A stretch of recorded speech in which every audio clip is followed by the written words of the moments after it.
When it comes to virginity, I'm a man of many hats. One of those hats is the game Doom. Now, while this is a Magic channel and contains content mostly related to Magic, this is something that can apply to any other creative endeavor. E1M1 is the first level of Doom and arguably one of its best. If it wasn't for this level and its tight construction, Doom could arguably not have achieved the same level of fame. However, the reason why this level was so well constructed is because of what I'm calling the Doom rule. Now, before John Romero wasn't busy having intercourse and/or driving fast cars, he was one of the pinnacle figures of the game Doom. A long time ago, I saw an interview where John Romero was asked about the production of the game Doom and what it is that went into the process of making it. He started E1M1, also known as Hangar, early in the development of Doom, but it was the last level that he completed. Because of this, the first couple levels are usually going to be the weaker ones apart from the first one, then the middle ones get a little bit better, and finally, the strongest levels are in the end. I know what you're thinking with your stupid, insignificant, feeble mind. You're thinking, how? How is it that I could apply this to my day-to-day life? And here's the thing, this could be applied to absolutely anything that involves a creative endeavor. Let's use magic tricks as an unfortunate example. When you are structuring an act, the first thing you do shouldn't be the strongest. Your opener should not be your strongest trick, but it should definitely be the most refined and bulletproof part of your set. There's a misconception about the opener to a routine having to be the strongest part.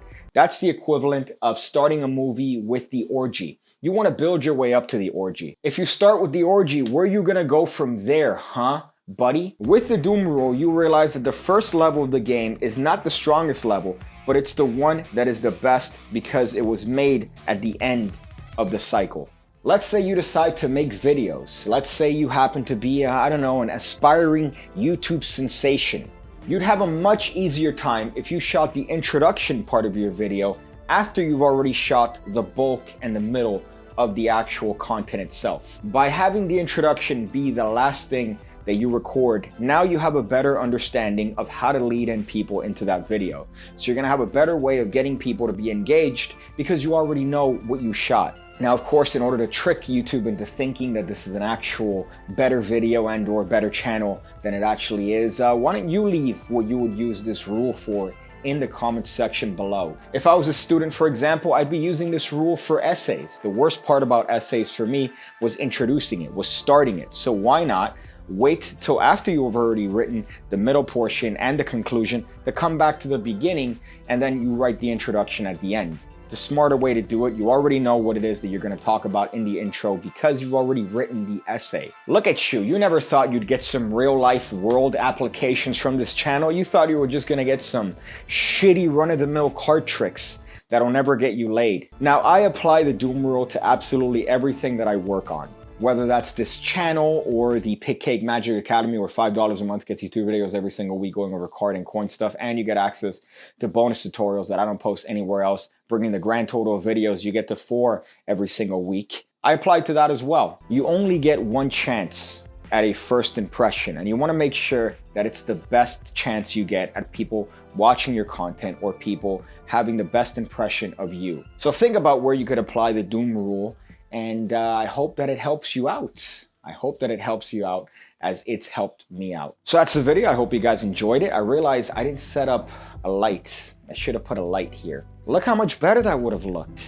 Now I have to just deal with the light in the outro of this video, which is kind of pointless because nobody sticks to these outros. They just watch the bulk of the video. Why are you gonna listen to me ramble and say whatever comes to mind? I just bought bug spray because there's a lot of bugs. With the summer, bugs tend to, I guess, want to move towards cooler. And outside, because it's scorching hot in this very nice South Florida sun, well, they tend to want to be on the inside of the house. But then the problem is that the house smells like bug spray. Nobody's ever made a bug spray that smells good.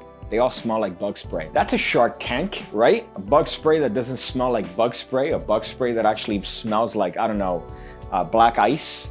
that you would put in your car, or maybe Chanel number 5, or Davidoff Cool Water, or Flower Bomb.